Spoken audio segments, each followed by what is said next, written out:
Well, Johnny, here we are, an 11B Honda Turbo, one of the all-time great racing cars. I think most Formula One aficionados would agree. Rather stern-looking Nelson Piquet Sr. behind us there, but he looked like that quite a lot, particularly just before he got in the car. That's how I remember him. He did, didn't he? From that time. All this. See on the right arm there, Syrah, as a company, a typical Italian Frank Williams sponsor. They just loved your dad. Oh, really? And I went over there a few times to Italy to meet them. I never really did understand what they did. I think it was something to do with radiators. And, they were, every year, you know, they paid the money and they were on Nelson, particularly. They wanted to be on Nelson's overalls. There was nothing on the car. No. But that was kind of, that was symptomatic of your dad's earlier years, because he was very, very popular, still is, in Italy particularly. And yeah, Denim loved him as well. But looking at this car, yeah, we had the Barclay sponsorship on the car. That was Brown and Williamson. It took Williams a long time to get on board with tobacco. My father, I think, always tried to avoid tobacco for as long as possible, which is a touch, not greatly ironic when you consider the later years with Camel and then Rothmans, then of course Rothman's sister products. But I remember he was always, when he was asked why he didn't have tobacco sponsorship in the years of Marlboro and JPS cars competing against him, he said, well, I'd like to avoid it if at all possible. And he was right. And your dad was very, very health conscious. Yeah. And he was very correct, for politically correct, but not for politically correct reasons. He is a correct person. And when I joined on the sponsorship side, he said, the first thing I've got to tell you, Peter, is that we never ever poach sponsors from other teams. We only approach companies that are not yet in Formula One, or companies that perhaps been in Formula One have pulled out, and we can try to get them back in again, but we never take sponsors from other teams. And you and I can sit here now and come up with a list of companies that other teams have taken from Williams. We won't go into that now. But one team in particular. Well, one team in particular. But going back to Barclay, the irony of that sponsorship, and it was a very nice little sponsorship at the time, but the irony of it was actually owned by British American Tobacco. Of course, yeah. And they pulled out after a couple of years of being in Formula One with the Barclay brand, and something went wrong. I think they were with Jordan at the time. Something had happened. And I remember talking to the guy, and he said BAT had just made a board decision never ever to do Formula One again. They're very annoyed with the whole thing. And then they came back with Lucky Strike and everything else, the massive expenditure with Craig Pollock. Of course, so yeah, I remember I think. Yeah, it was a very strange irony. That was the only word to describe it, really. Calmer, General Electric Calmer. We had General Electric sponsorship in those days. That was a computer deal. And Showa dampers. See the old Showa logo there. I've forgotten about them. Yeah, Save Children. And Patrick, you know, Patrick did really well, I think, working with Honda on all those other different areas.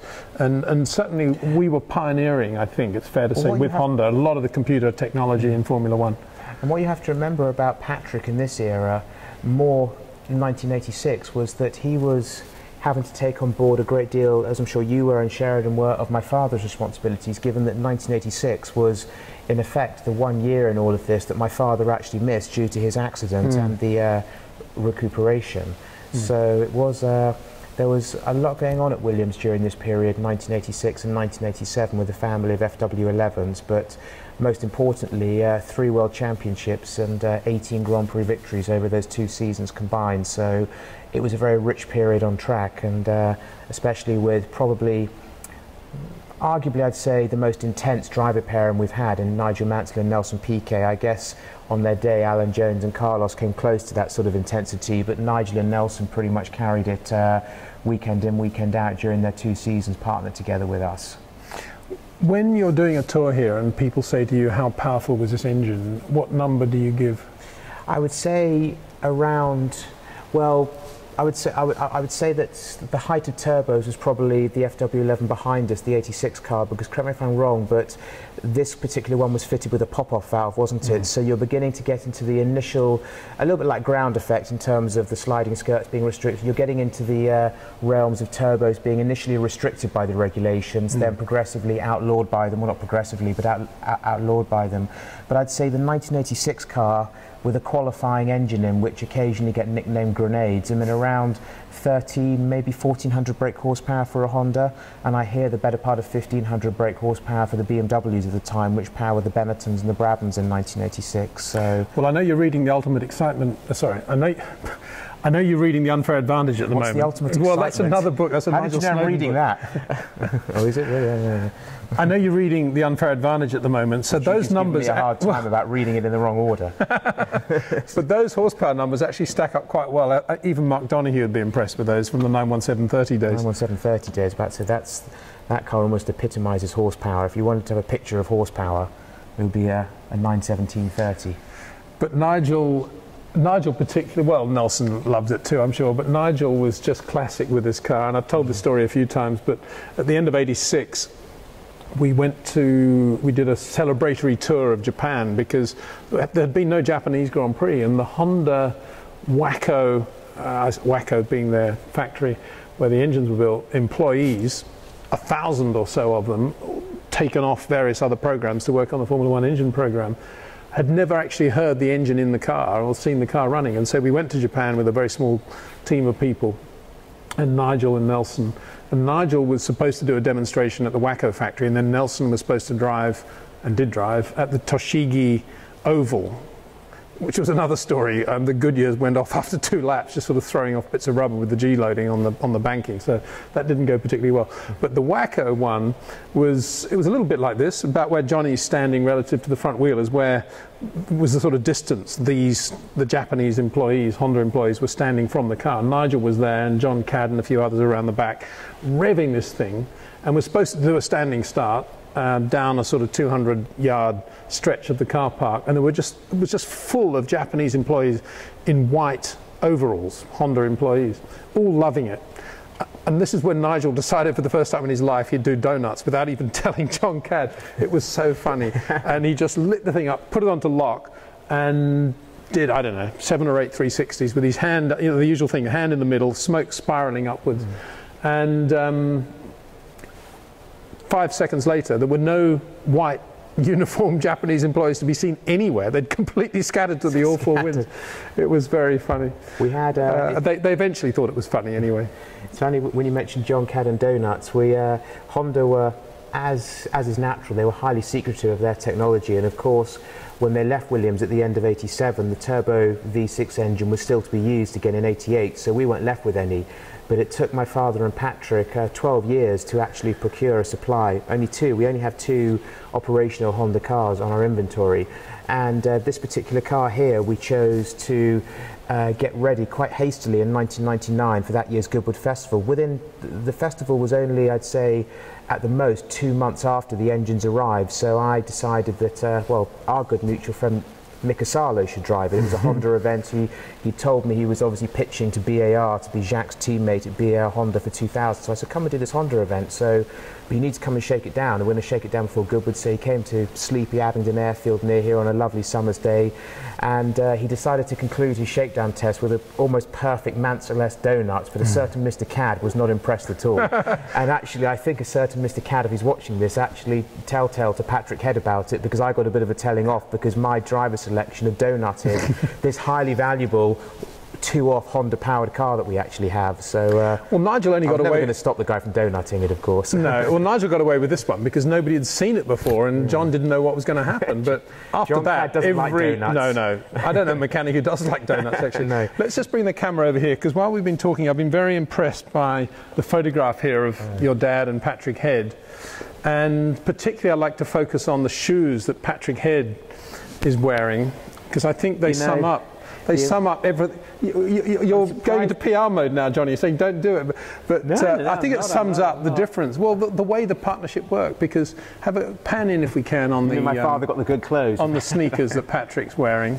Well, yeah, your dad was out there and he was raising the money and he was charm personified and he was multilingual. Well, he is multilingual and incredibly clever. And there was Patrick, who just basically loved motor racing, fabulous engineer, and sartorial elegance, I guess, wasn't massively high on his list of priorities at that point. I've never actually discussed this particular photograph with Patrick, but surprisingly, to bring his name back into this discussion for a third time, a certain Mr. John Cadd, apparently 10 years ago, when that photo was put up, put a bucket beneath the photograph and wrote on it, "Donations for shoes, please." Which, so that's what John Cadd claims to have done.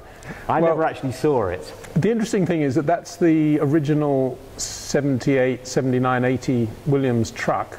Yeah. And that's outside the original Williams Didcot factory. There were two in Didcot. That was the first one by the railway line, which Frank, I think, basically got for free from the local council. And then we moved into a much bigger facility, the other side of the railway line, near the big cooling towers. So the 80 World Championship was won from there. The 92 World Championship was won from the other Didcot.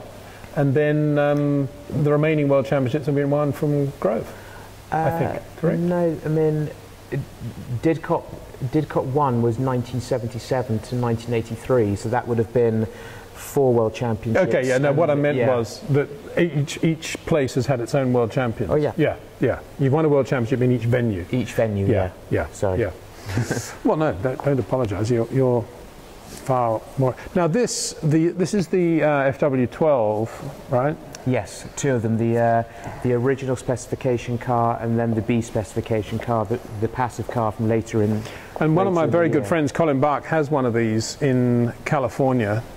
I've always thought it was a beautiful car, this, and sadly, of course, in active ride form, it wasn't brilliantly successful. It wasn't, but it did in passive form, it was a good little car. And let's not forget, even though perhaps not the aesthetically most pleasing version of the Trio, because it was longer than intended because of the installation of a V10 engine. These were V8 jug-powered cars, but the C specification car did win a Grand Prix, and actually was the backbone of us finishing second in the World Championship in 1989, our first year in partnership with Renault, and of course on its day in 1988 was very, very quick. I mean, when horsepower didn't account for much, I mean, we were serious opposition to McLaren Honda, brushing aside their usual rivals Ferrari, Lotus Honda, and on races such as Silverstone, which was in the wet, Budapest and Jerez, for example, in the dry, the car was very competitive. Yeah, lovely little car. Very lovely little car. No straight lines on it, really. It's just all curves and beautiful. Just a nice juxtaposition here. I'm sure this is not the order in which a group would be taken, but just to see these cars next to the Williams Hondas. Yeah, the cars from the mid-2000s versus the mid-1980s. Well, the thing that staggers me, Johnny, is that back in 86, 87, the 11A and the 11B appeared, and in my memory were huge Formula One cars. They were the biggest thing I'd ever seen in my life. They were big cars. They actually look quite small now relative to these. Compared to, yeah, well, I think it's amazing, isn't it? I mean, what we're looking at here, going away from the camera, deeper into the picture, is the 2008 FW30, the 2009 FW31, and then 2010's FW32, which is an incredibly big car wheelbase wise, and essentially the collection is presented chronologically, but this does represent a little bit of short of space for us, in that we're gradually going to work our way into there, then come back along this wall. So that's why we do have this example of 1980s cars versus contemporary cars. But I think the point is that, like road cars today, where a 2-seater is bigger than a 6-seater of the 70s because of all the side impact and the airbags and everything else. We talk a lot about the safety of current Formula One cars, but one of the reasons they're so safe is because of the amount of space the cars now take up. There's a lot of mass there. They are. The driver is very ensconced in the car these days. Yeah, there's a lot of stuff around him if you look at them alongside an 11, and it's really interesting, I think, to see that comparison between the two. It is a good thinking point when you view the cars chronologically, for sure.